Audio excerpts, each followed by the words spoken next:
ભાવનગરના નકલી દારૂકાંડને લઈને તપાસનો ધમધમાટ શરૂ થયો છે। એસએમસીના આઈજી ગગનદીપ ગંભીરે આરોપીની પૂછપરછ કરી છે। આરોપીની પૂછપરછ કર્યા પછી તપાસ અધિકારી સાથે બેઠક કરી નકલી દારૂકાંડમાં અત્યાર સુધીમાં 13 જેટલા લોકોના મોત થયા છે। દારૂનું સેવન કરવાથી 61 વ્યક્તિને તેની અસર થઈ હતી।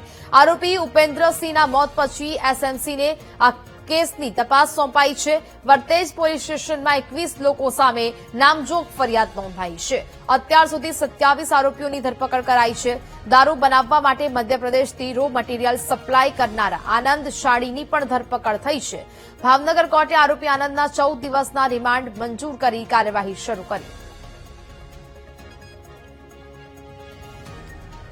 સંવાદદાતા હિરેન ફોનલાઈન પર જોડાયા છે। હિરેન, ભાવનગરના નકલી દારૂકાંડને લઈને હવે તપાસનો ધમધમાટ તેજ બન્યો છે, શું અપડેટ?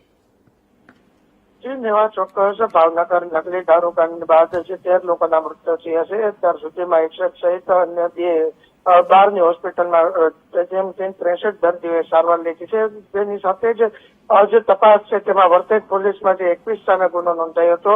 તદુપરાંત ગઈકાલે જે એસએમસીની ટીમ છે અને તપાસની ટીમ છે તેમને 13 આરોપી વધુ છે તે ઝડપ્યા છે। આ સાથે 27 આરોપીઓ સામે જે છે તે ગુનો દાખલ કરવામાં આવ્યો છે। મધ્યપ્રદેશથી જે રો મટીરીયલ તેમજ મિથિલિન છે તે પણ મધ્યપ્રદેશથી આવ્યું હતું, તે પણ તપાસની અંદર બહાર કર્યું છે।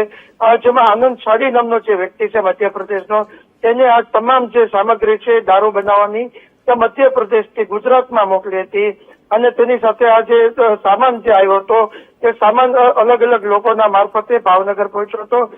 તેવા 13 લોકોની સામે ગુનો નોંધવામાં આવ્યો છે। વધારે જે ગુનો છે તેની અંદર સમાવેશ કરવામાં આવ્યો છે। આનંદ શાડીને ગઈકાલે જ ભાવનગર નામદાર કોર્ટની અંદર રજૂ કરવામાં આવ્યો હતો। 14 દિવસના રિમાન્ડ માંગ્યા હતા।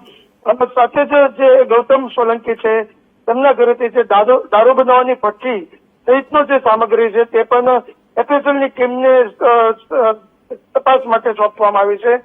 સાથે જ છે 13 પૈકી 12 આરોપીઓ છે એમના નામ પણ પોલીસે જાહેર કર્યા છે। જે આઈજીપી છે ગૌતમ ગંભીર, તેમને જે કહેવાય કે 13 આરોપી છે તેમની સાથે જે વર્તેજ પોલીસનો સ્ટાફ છે તેમની પણ પૂછપરછ ચાલુ કરી છે। જી સ્ટાફથી લઈને તમામ જે વર્તેજ પોલીસના દિવસ અને નાઇટ પેટ્રોલિંગ કરતો જે સ્ટાફ હોય છે તેમના નિવેદન લેવામાં આવ્યો છે। ભાવનગર જે શાખાઓના પોલીસ કર્મચારીઓ છે તેમના પણ નિવેદન લેવામાં આવ્યા છે। હાલ 3 દિવસથી ગગનજીત ગંભીર છે તે તમામ પ્રકારના આરોપી તેમજ પોલીસ કર્મચારીઓના નિવેદન લે છે।